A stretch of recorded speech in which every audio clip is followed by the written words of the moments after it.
Hello, അസ്സലാമു അലൈക്കും. ഞാനിന്നിവിടെ ഒരു മിഠായിയുടെ റെസിപ്പി ആയിട്ടാണ് വന്നുള്ളത്. എള്ളും പൊട്ടുകടലയും കൂടിയിട്ട് ഉണ്ടാക്കുന്നൊരു മിഠായിയുടെ റെസിപ്പി സെയിൽ ചെയ്യാനൊക്കെ പറ്റിയൊരു ഇതാണിത്. അതിനായിട്ട് ഞാനല്ല, വേറെ മിഠായിയൊക്കെ ഉണ്ടാക്കാൻ അറിയുന്ന ഒരാളാണ് വന്നുള്ളത്. അയാൾക്ക് പേരൊന്നും പറയാൻ ഇഷ്ടമില്ലാത്തതുകൊണ്ട് ആളെ കാണിക്കണില്ല. അപ്പോൾ ഒരു 1/4 കിലോ എള്ള്, കറുത്ത എള്ള് എടുത്തിട്ടുണ്ട്. കഴുകി വെച്ച് ഉണക്കിയതാണ്. പിന്നെ ആളാണ് അത് ചെയ്യണത്. ഒരു 1/4 കിലോ എള്ള് അത് ഒന്ന് നനച്ചിട്ട് എടുക്കുക. നനച്ചിട്ട് പിന്നെ ഒരു അടുപ്പത്തൊരു ചട്ടി വെച്ചിട്ട് അതൊന്ന് കുറേശ്ശിട്ടിട്ടൊന്ന് വറക്കുക. 3-4 തവണയൊക്കെ ആയിട്ടാണ് വറക്കണത്. കുറേശ്ശിട്ടിട്ട് വേണം വറക്കണം, അല്ലെങ്കിൽ അത് പൊട്ടി വരില്ല. എല്ലാതും പൊട്ടണം. അത് കംപ്ലീറ്റ് എള്ള് പൊട്ടും. എന്നിട്ട് പൊട്ടിക്കഴിഞ്ഞാൽ നല്ല ക്ഷമയോട് കൂടിയിട്ട് വേണം അത് ചെയ്യണമെങ്കിൽ. കരിഞ്ഞ് പോവാണ്ട് വേണം. അപ്പോൾ സെയിൽ ചെയ്യാനൊക്കെ വീട്ടിലിരുന്നിട്ട് ചെറിയ വരുമാനം ഉണ്ടാക്കാൻ വേണ്ടിയിട്ട് ആഗ്രഹിക്കുന്നവർക്കൊക്കെ പറ്റും ഈ ഇത് മിഠായി. എള്ള് മാത്രം എടുക്കുക വെച്ചെങ്കിൽ എള്ള് മാത്രം എടുക്കുക. പിന്നെ പൊട്ടുകടലും കൂടി ഇടുമ്പോൾ ഒരു പ്രത്യേക ടേസ്റ്റാണ്. എന്നിട്ടൊരു കോട്ടൺ തുണി 4 മടക്കിയിട്ട്, അതുകൊണ്ടാണ് അതൊരു പ്ലേറ്റിലേക്ക് മാറ്റണത്. അപ്പോൾ പെട്ടെന്ന് കൊണ്ട് മാറ്റാൻ പറ്റും. 4 മടക്കിയിട്ടൊരു കോട്ടൺ തുണി കൊണ്ട്. അപ്പോൾ അങ്ങനെ കുറേശ്ശായിട്ടാണ് ആളത് വറുത്തെടുക്കണത്. ലാസ്റ്റൊക്കെ കിട്ടുള്ളത്. അപ്പോൾ ഒരു വീട്ടിലൊക്കെ ഇരുന്നിട്ട് ചെറുതായിട്ടൊക്കെ ബിസിനസ് ചെയ്യാൻ ആഗ്രഹിക്കുന്നവർക്ക് ഉണ്ടാക്കാൻ പറ്റിയതാണ്. അപ്പോൾ ഞാൻ ഓരോന്നും ഉണ്ടാക്കി ഞങ്ങളെ കടയിൽ സെയിൽ ചെയ്യണതാണ്. ഞാൻ ഇത് ഇങ്ങനെ മിഠായിയൊക്കെ ഉണ്ടാക്കുന്ന ഒരാളാണ്. അപ്പോൾ 2-3 സാധനങ്ങൾ ഉണ്ടാക്കി കാണിച്ചു തന്നിട്ടുണ്ട്. അത് ഓരോന്നായിട്ട് ഞാൻ അപ്ലോഡ് ചെയ്യാം. ഇത് ഫസ്റ്റ് എള്ള് മാത്രം ഇടുക. എള്ള് മാത്രമായിട്ട് ഇടുക. ഇതിൽ പൊട്ടുകടല ഇട്ടിട്ടാണ് എനിക്കിവിടെ കാണിച്ച് തന്നിട്ടുള്ളത്. അപ്പോൾ എല്ലാവരും ഒന്ന് ട്രൈ ചെയ്ത് നോക്കുക. ബിസിനസ് ചെയ്യാൻ ആഗ്രഹിക്കുന്നവർക്ക് ചെയ്യുക. ഞാൻ എൻ്റെ നമ്പറിൽ കൊടുക്കുക.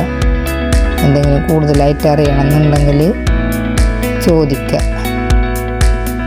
അപ്പോൾ അതൊക്കെ കംപ്ലീറ്റ് പൊട്ടിയിട്ടുണ്ട്. നല്ല ചൂട് വേണം കേട്ടോ. ചട്ടി ചൂടായ വേഗം അത് പൊട്ടി വരും.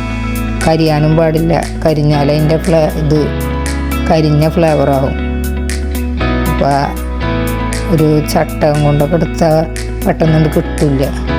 പിന്നെ ഒരു വേറെ ചട്ടിയിലേക്കൊരു 2.5 കപ്പ് ശർക്കര പാനി ഉണ്ടാവും. 2.5 കപ്പ് എന്ന് പറഞ്ഞാൽ 280 ml ഇല്ലേ, അതിൻ്റെ ഒരു 2 കപ്പും പിന്നെ അതിൻ്റെ പകുതി. പിന്നെ പൊട്ടുകടലയും വറക്കൊന്നും വേണ്ട, നല്ല മൊരിഞ്ഞതാണല്ലോ. പിന്നെ എള്ള് നന്നായി ചൂടാറണം. എന്നിട്ട് അതിലേക്ക് കുറച്ച് ഏലക്കപ്പൊടിയും ചുക്കുപൊടിയും ഇട്ടിട്ടുണ്ട്. പിന്നെ അത് ശർക്കരപ്പാനി നന്നായി ഒന്ന് ഉരുകി വന്നിട്ട് നല്ല ഒട്ടണ മാതിരി ആയാൽ ചട്ടി താഴത്തേക്ക് ഇറക്കി വെച്ചിട്ട് എള്ളും പൊട്ടുകടലും കൂടിയിട്ട് മിക്സ് ചെയ്യുക. ശർക്കരപ്പാനി ഒരു വെള്ളത്തിൽ കൊഴിച്ചാൽ അതിങ്ങനെ കട്ട പിടിക്കും. അലിഞ്ഞു പോവാണെച്ചെങ്കിൽ ആയിട്ടുണ്ടാവില്ല. കട്ട പിടിക്കുകയാണെച്ചെങ്കിൽ കറക്റ്റായി ഉണ്ടാവും. അങ്ങനെ നോക്കിയാൽ മതി. ആ വീഡിയോ ഇത് കട്ടായി പോയിട്ടുണ്ട്. അപ്പോൾ കാണാതെ വീഡിയോ എടുത്ത കാരനെ ആളാണ് ചെയ്തു തരുന്നത്. അപ്പോൾ നന്നായി അപ്പം തന്നെ ഇങ്ങനെ മിക്സ് ചെയ്യുക. ശർക്കര പാനി കുറവാവാൻ പാടില്ല. കൂടുതലായാലും കുഴപ്പമില്ല, പക്ഷെ തീരെ കുറവാവാൻ പാടില്ല. അപ്പോൾ പിന്നെ പിടിക്കാൻ പറ്റില്ല. നല്ല ഒട്ടണ മാതിരി ആകുമ്പോൾ ആണിത് എടുക്കേണ്ടത്. ചട്ടി അടുപ്പത്തുനിന്ന് താഴത്തേക്ക് ഇറക്കി വെച്ചതിൻ്റെ ശേഷമാണ് എള്ളും ഇതൊക്കെ ഇട്ട് ഇന്ന് വേറെ പ്ലേറ്റിലേക്ക് മാറ്റിയിട്ടുണ്ട്. എന്നിട്ട് ചൂടോടുക്കനെയാണ് ഇത് ഉരുളാക്കുക. നല്ല ചൂടുണ്ട്. ചൂടോടുക്കനത് വേഗം ഉരുളാക്കി എടുക്കണം. ചെറിയ ഒരു നെല്ലിക്ക വലിപ്പത്തിൻ്റെ അത്രയൊക്കെ ആയിട്ട് ഇതാക്കിയിട്ട് ഇതിങ്ങനെ പരത്തിയെടുക്കുകയും ചെയ്യുക. പരത്തിയിട്ട് എടുത്തിട്ട് പീസാക്കുകയും ചെയ്യുക. പക്ഷെ അത് ഉരുള പിടിച്ചിട്ടുള്ള ഒരു ഇതാണ് കാണിച്ചത്. അതിന് പ്രത്യേക ട്രേയും കാര്യങ്ങളൊക്കെ ഉണ്ട്. അപ്പോൾ ഇങ്ങനെ ആയാലും നമുക്ക് നല്ല ടേസ്റ്റാണ് ഇത്. ഞാനും കൂടിയിട്ടൊന്ന് വന്നിട്ട് ഉരുള പിടിക്കുന്നുണ്ട്. പക്ഷെ എനിക്ക് ചൂട് തീരെ ഇതാവണില്ല, നല്ല ചൂടാണ്. അവരങ്ങനെ ചെയ്തിട്ട് അവർക്ക് ശീലമായി തോന്നുന്നു. നല്ല ചൂടോടെ തന്നെ വേണം. അപ്പം ചൂടാറിയാൽ പിന്നെ അത് ബോൾസാക്കി എടുക്കാൻ പറ്റില്ല. അപ്പം എല്ലാവർക്കും ചെയ്ത് നോക്കാൻ പറ്റിയതാണ്. വീട്ടിൽ വേണമെങ്കിൽ ഉണ്ടാക്കണമെങ്കിൽ 1/4 കിലോ എള്ള് മാത്രം എടുത്തിട്ട് ചെയ്യണമെങ്കിൽ ചെയ്യുക. സെയിൽ ചെയ്യാൻ പറ്റിയ ഒരു ഇതാണ്. അധികം മുതൽ മുടക്കൊന്നുമില്ലല്ലോ, ആർക്ക് വേണമെങ്കിലും ചെയ്യുക.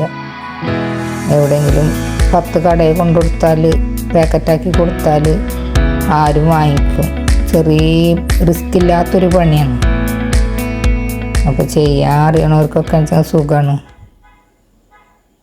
ഏതെങ്കിലും ഒരു റെസിപ്പി ചെയ്തിട്ട് എന്തോരം തൊഴിലവസരങ്ങളുണ്ട്, ആരും അത് ട്രൈ ചെയ്യണില്ല എന്നുള്ളൂ. അപ്പോൾ എല്ലാവരും ഇതൊന്ന് ട്രൈ ചെയ്ത് നോക്കുക. വേറെ വീഡിയോ ആയിട്ട് വരാം. അസ്സലാമു അലൈക്കും.